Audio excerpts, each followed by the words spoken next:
नमस्कार दोस्तों। आज जिस कहानी की बात कर रहे हैं वह राजस्थान की राजनीति के घटनाक्रम में हमेशा याद की जाती रहेगी। और यह ऐसी राजनीतिक कहानी है, यह ऐसा घटनाक्रम है जब भी राजस्थान में सरकारें बनाई जाएंगी, जब भी सरकारें हटेंगी, जब भी सरकार का नेतृत्व करने के लिए नेताओं में खींचतान होगी, तब तब यह कहानी, यह घटनाक्रम याद किया जाता रहेगा। अब इस कहानी की शुरुआत करें तो आपसे एक निवेदन है, आप ये चैनल देख रहे हैं तो इसे सब्सक्राइब करें, लाइक करें और हो सके तो चैनल की यह खबर पूरी देखने के बाद आप एक कमेंट जरूर करें ताकि आपकी राय भी हमें पता चल सके। तो कहानी की शुरुआत करते हैं। आपने देखा होगा कल सोशल मीडिया पर या आज अखबारों में एक खबर पड़ी होगी कि भारत मालानी और अशोक सिंह का केस हाई कोर्ट ने निस्तारित कर दिया है और यह माना है कि राजस्थान में विधायकों की खरीद फरोख्त और पैसे के लेन देन से संबंधित कोई साक्ष्य नहीं मिले और एसीबी ने जो एफआईआर प्रस्तुत की उसे कोर्ट ने रिकॉर्ड पर लेते हुए इन दोनों को फ्री कर दिया, यानी कि यह केस निस्तारित कर दिया।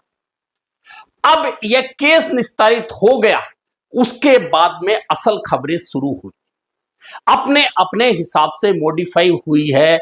नेताओं के समर्थकों ने अपने अपने हिसाब से सोशल मीडिया पर यह खबरें चलाई है, लेकिन असल में जो लोग इस पूरे घटनाक्रम को जानते हैं उन्हें भी पता होगा, जो नहीं जानते हैं तो उन्हें इस बारे में पूरी जानकारी अगर चाहिए तो आप यह पूरा वीडियो जरूर देखिएगा। अब यह पूरी कहानी जो शुरू होती है, वह कहानी शुरू होती है, वह तारीख देखिए 12 जुलाई 2020। जी हां, 12 जुलाई 2020 राजस्थान में कांग्रेस की सरकार थी। मुख्यमंत्री अशोक गहलोत थे, उप मुख्यमंत्री सचिन पायलट थे, प्रदेश कांग्रेस के अध्यक्ष सचिन पायलट थे। और यह 12 जुलाई 2020 की वह तारीख है, शाम 7 बजे के आसपास का समय होता है। तभी मीडिया वालों के फोन पर, व्हाट्सएप पर, सोशल मीडिया के अन्य माध्यम से एक मैसेज आता है, मेरे पास में 30 विधायक हैं। यह दावा किया उप मुख्यमंत्री और प्रदेश कांग्रेस के अध्यक्ष सचिन पायलट ने, और अशोक गहलोत अल्पमत में आ गए हैं। यह 5 पन्नों का एक बयान मीडिया के पास आता है और खलबली मच जाती है कि क्या राजस्थान की सरकार गिरने वाली है, क्योंकि कांग्रेस के पास अपने विधायकों की संख्या 99 थी।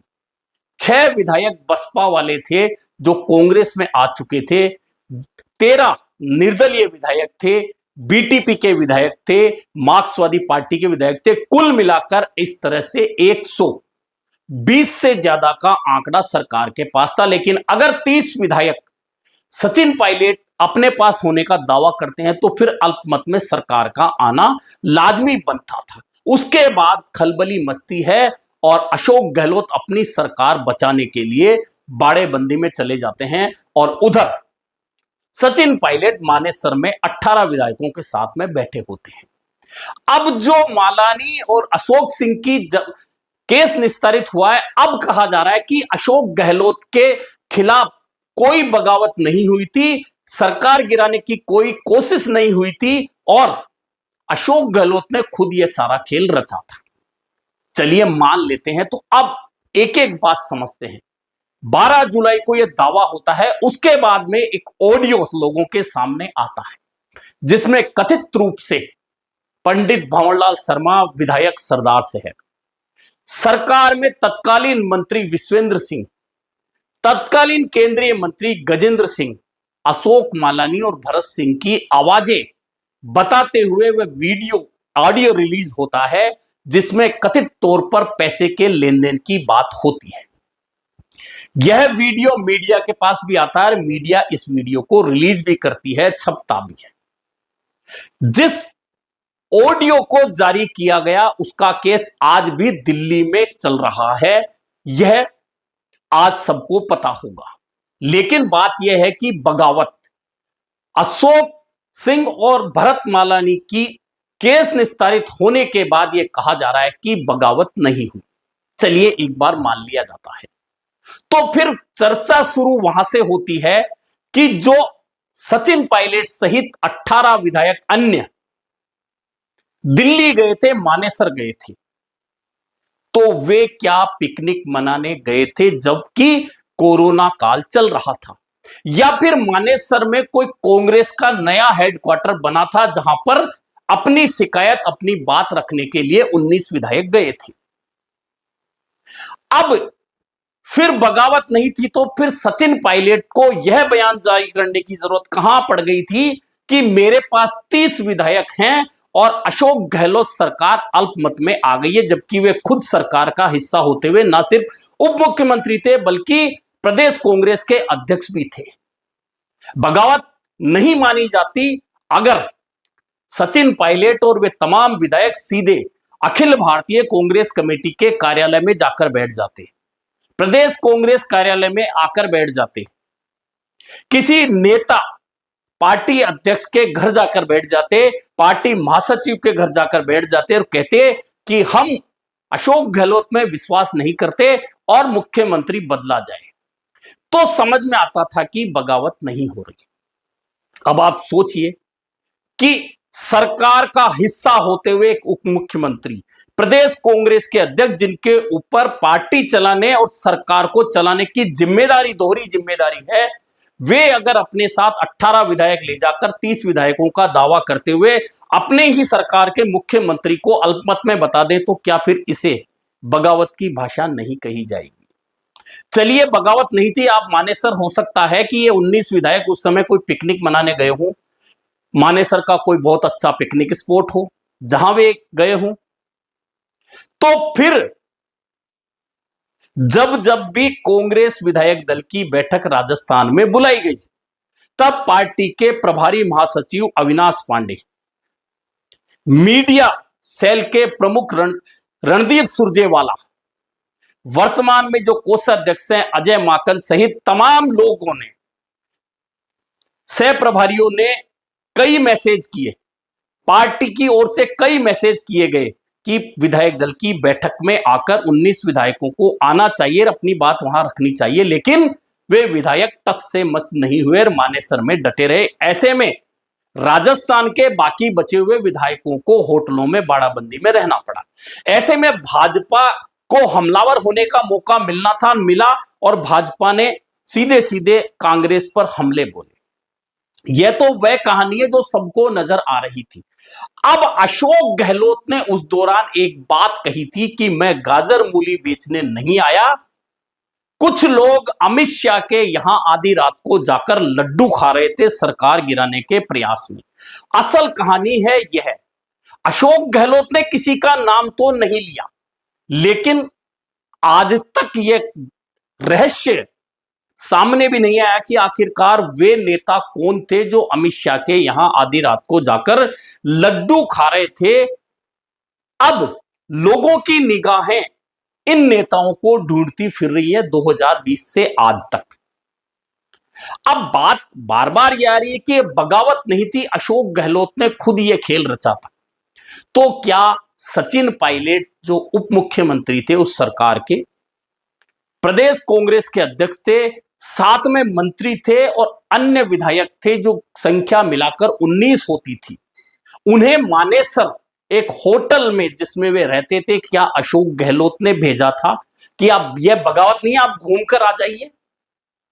और क्या यह दावा नहीं किया गया था कि मेरे पास 30 विधायक, अशोक गहलोत मुख्यमंत्री रहने लायक नहीं है और अल्पमत में आ गए हैं, क्या इसे बगावत नहीं कहा जाएगा?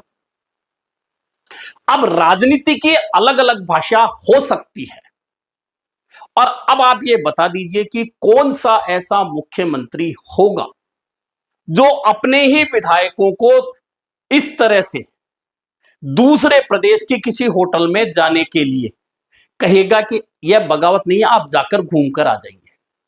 कौन सा वह मुख्यमंत्री होगा जो सरकार चलाने की बजाय अपनी सरकार बचाने के लिए विधायकों को लेकर होटल में बैठा रहे?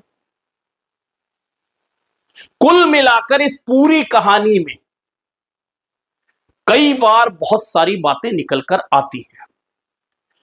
एक तो यह कि वह जो ऑडियो रिलीज हुआ था उसमें आखिरकार आवाज किसकी थी, क्योंकि भंवरलाल शर्मा दिवंगत हो चुके हैं, भरत मालानी, अशोक सिंह का केस निस्तारित हो चुका है, गजेंद्र सिंह ने जो केस दिल्ली में किया था, उस मामले में अब पूर्व मुख्यमंत्री अशोक गहलोत के ओएसडी, जो बीकानेर, भीलवाड़ा, मालपुरा के टिकट के दावेदार बने थे और अब वे अशोक गहलोत के विरोध के रूप में लगातार बहुत सारी सोशल मीडिया पोस्ट डालते रहते हैं, चलाते रहते हैं और सोचते हैं कि उनकी पोस्टें अशोक गहलोत को अब फांसी के फंदे पर ले जाने के लिए काफी होंगी।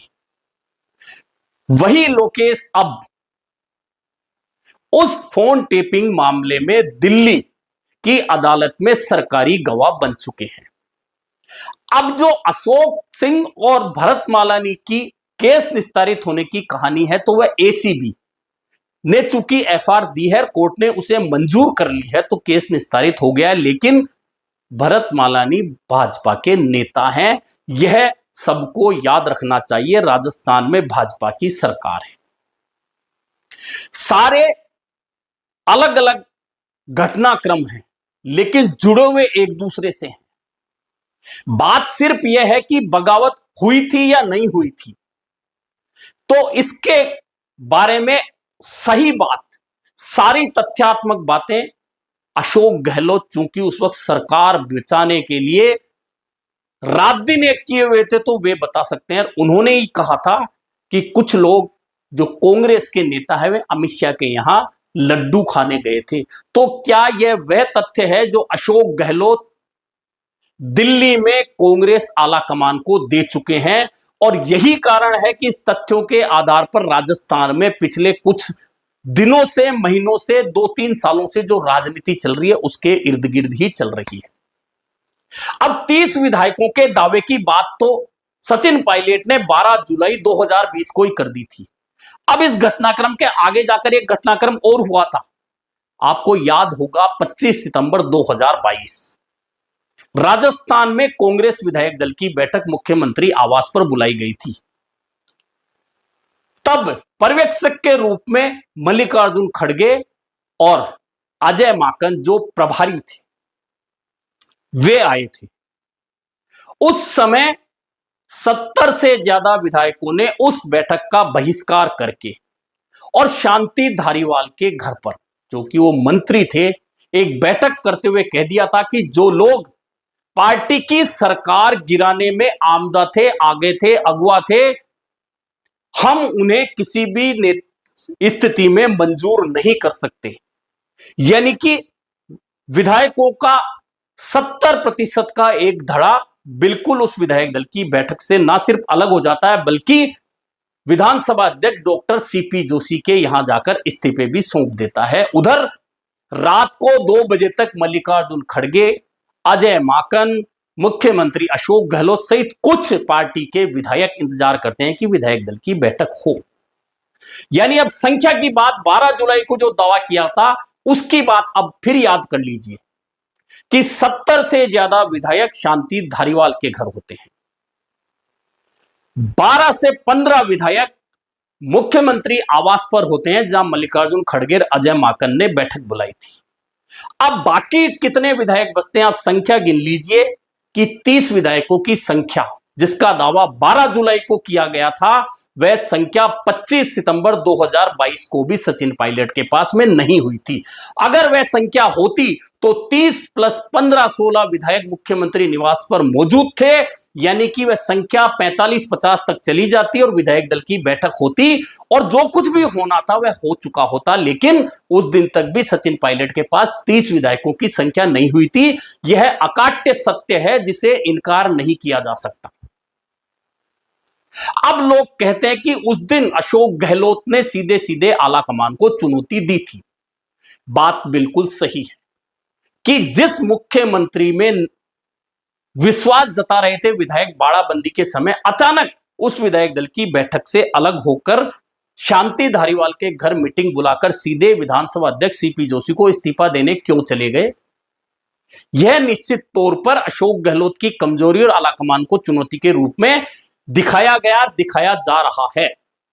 और इस बैठक के नहीं होने के बाद मल्लिकार्जुन खड़गे, अजय माकन की नाराजगी अशोक गहलोत के खिलाफ पूरी तरह से नजर भी आई थी उस दिन तक। उसके बाद अशोक गहलोत सोनिया गांधी से मिलने गए थे। आपको याद होगा कि उनके हाथ में कागज था जिसका फोटो रिलीज हुआ था, उसमें पढ़ने के लिए कुछ पॉइंट थे और कहा, खुद अशोक गहलोत ने बाहर आकर कि मैंने इसके लिए माफी मांग ली है कि मेरे नेतृत्व में जो विधायक दल की बैठक होनी चाहिए थी वह नहीं हो पाई, इसकी माफी मांग ली थी। अब जब 30 विधायक सचिन पायलट के पास 12 जुलाई को भी नहीं थे, जो 2020 की बात है, 25 सितंबर 2022 को भी नहीं थे, तो फिर मानेसर जाके 30 विधायक होने का दावा करके अपनी ही सरकार को अस्थिर करने की जो कोशिश थी, क्या उसे बगावत नहीं माना जाना चाहिए? राजनीतिक लोग इसका जवाब अच्छी तरह से दे सकते हैं। हालांकि यह राजस्थान में बगावत का कोई पहला मौका नहीं है। कांग्रेस में एक बार पहले भी इस तरह की बगावत हुई थी, लेकिन वह बगावत दिल्ली तक नहीं पहुंची थी। राजस्थान के विधायकों का एक धड़ा सीधा प्रदेश कांग्रेस जाकर बैठ गया था। तब विधानसभा का सत्र चल रहा था और कहा था कि हमें वर्तमान मुख्यमंत्री में आस्था नहीं है, ऐसे में मुख्यमंत्री बदला जाए। वह भी बगावत थी, लेकिन वह पार्टी के कार्यालय में बैठकर की गई थी। भैरव सिंह शेखावत जब इलाज कराने अमेरिका गए थे, तब भी भाजपा सरकार के खिलाफ बगावत हुई थी। तब भैरव सिंह शेखावत को सूचना मिली, आकर उन्होंने उस बगावत को रोक ली थी, लेकिन वह बगावत भी राजस्थान से बाहर निकलकर नहीं गई थी। लेकिन 2020 जुलाई में जो कुछ हुआ, वह तमाम चीजें आज भी सोशल मीडिया पर हैं मौजूद। अखबार के जो पन्ने हैं उन पर आज भी है मौजूद। वह दावा जो 30 विधायक मेरे साथ हैं होने का दावा भी अखबारों में आज तक है मौजूद। अशोक गहलोत ने बाड़ाबंदी की, वह भी है मौजूद। 25 सितंबर 2022 को विधायक दल की बैठक नहीं हो पाई, यह भी सब अखबारों की सुर्खियों में मौजूद है, सोशल मीडिया पर मौजूद है। लेकिन जिस तरह से यह कहा जा रहा है कि कांग्रेस में उस वक्त बगावत नहीं हुई थी, सरकार गिराने की कोशिश नहीं हुई थी, अशोक गहलोत का रचा गया खेल था, तो राजनीतिक लोग अच्छी तरह से इस पूरे घटनाक्रम को बेहतर तरीके से समझा सकते हैं कि क्या 19 विधायकों को ले जाकर मानेसर में बैठ जाना और दावा कर देना कि मेरे पास 30 विधायक है, क्या बगावत की श्रेणी में नहीं माना जा सकता है?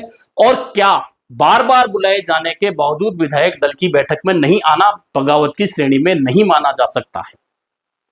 कुल मिलाकर भरत मालानी और अशोक सिंह का केस निस्तारित होने के बाद में अचानक मानेसर कांड, कांग्रेस की बगावत, सरकार गिराने के प्रयास, अशोक गहलोत के बयान, सचिन पायलट के दावे, तमाम चीजें अब सोशल मीडिया पर फिर निकलकर सामने आ गई हैं और लोग अपने अपने हिसाब से इसकी व्याख्या जैसा पहले कर रहे थे वैसे आज भी कर रहे हैं। लेकिन यह वह घटनाक्रम है जो राजस्थान की राजनीति में बार बार याद किया जाता रहेगा।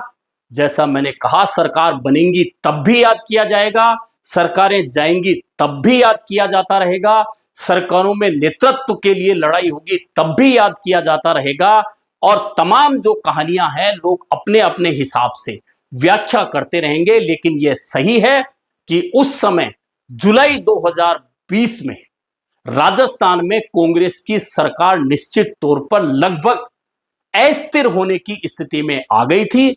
लेकिन शायद राजस्थान वासियों का कोई भाग्य कहा जा सकता है, अशोक गहलोत का भाग्य कहा जा सकता है, सचिन पायलट का दुर्भाग्य कहा जा सकता है कि आखिरकार में प्रियंका गांधी, अहमद पटेल और वेणुगोपाल ने बातचीत करके सचिन पायलट सहित तमाम विधायकों को वापस राजस्थान भेज दिया और कांग्रेस की सरकार ने पूरे 5 साल कर लिए। हालांकि इस बगावत का असर 2023 के विधानसभा चुनाव में नजर आया, जब कांग्रेस की सत्ता पहली बार राजस्थान में रिपीट होती हुई दिख रही थी। लेकिन आपसी खींचतान, उस बगावत की छाया में वह सरकार भाजपा के हाथ में चली गई। अभी के लिए इतना ही, फिर मिलेंगे नए मुद्दे पर चर्चा के साथ।